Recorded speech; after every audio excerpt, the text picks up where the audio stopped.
let's move to the second point about prepare in a proper way.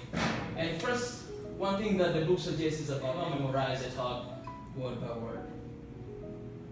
And it's simply because it won't come when you're speaking, when you memorize speech, something that you want to speak, it won't come from your heart. It just comes from your memory because you just memorize.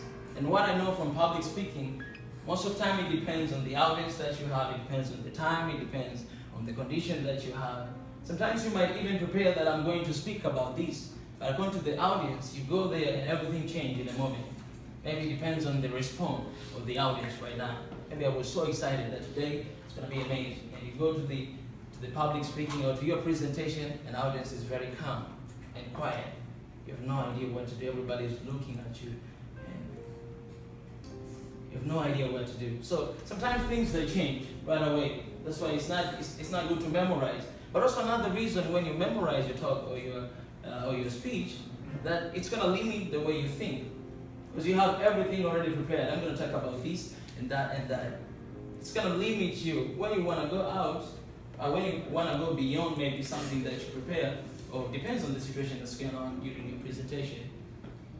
It's going to always, draw you back. They're like, no, I don't want to forget that. I don't want to forget that. Not only that, but sometimes it's even hard to think straight because you already prepared everything in your mind. You memorize. So the idea is just not to memorize. And Lincoln said that I don't like to hear a cut and dry sermon. When I hear a man preach, I like to see him act as if he were fighting peace. And the second point that the book suggests is about assemble and arrange your ideas beforehand.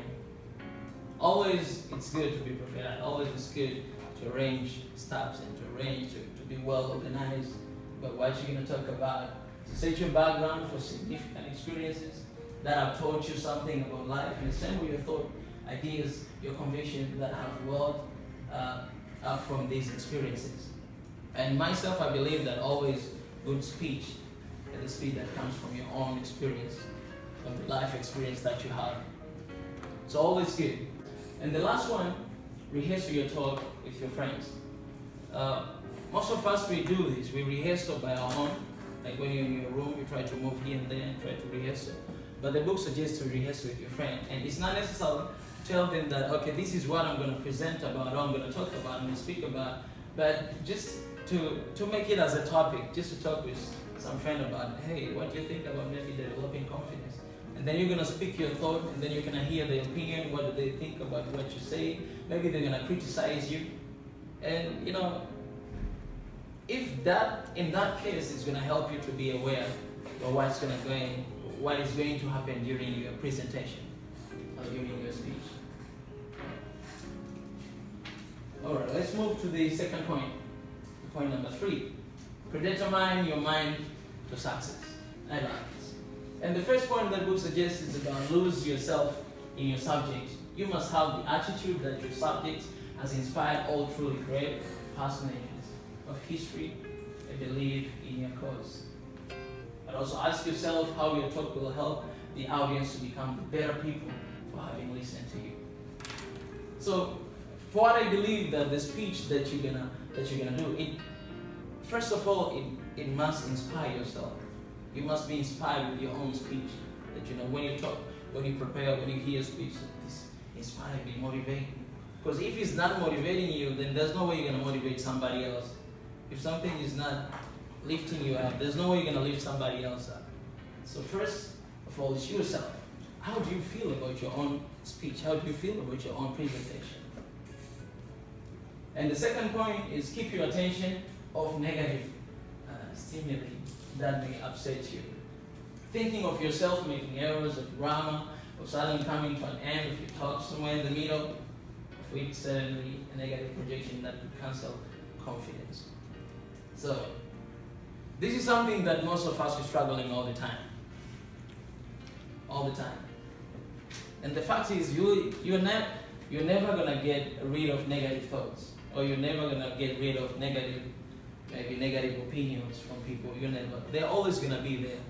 But the best thing that we can overcome is just to know how to handle it, how not to let these emotions or these attentions control our feelings and control or limit our goal, limit the place where we want to be or want to go. And the last point is give yourself a pep talk.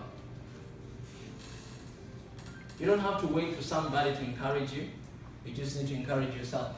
You just need to know that, okay, what I'm going to speak about today, I believe that I'm the only one that I'm supposed to speak. I believe that I'm the only one that I'm meant to do, and I can do better than anybody else. It may sound like this arrogant person, but sometimes you have to encourage yourself, because if you don't encourage yourself, then nobody will encourage yourself. It begins with you all the time. Okay, let's move to the last point. Act confident. I remember last time when I say one statement, I said that we are what we think we are. And acting confident. Do you guys remember the definition of confidence that I said before? It said they were like, we had different 5 words. The first one was faith, which is really important. And faith basically means you see things that they will happen in this way, but in the current situation, it's not like that. Like to believe that it's gonna happen, something is gonna happen. It's pretty much like to have assurance that something will be, but in the current situation, you're not really in that state. So acting confident, one of the, you all guys know this person, Morgan Freeman, who said that don't be different just for different sakes. If you see different, function that way. Follow your own news always.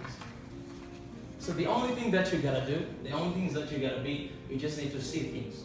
Even though in the current sense, you might not be confident, but if you see somehow there's a confidence inside you, you just need to act like that.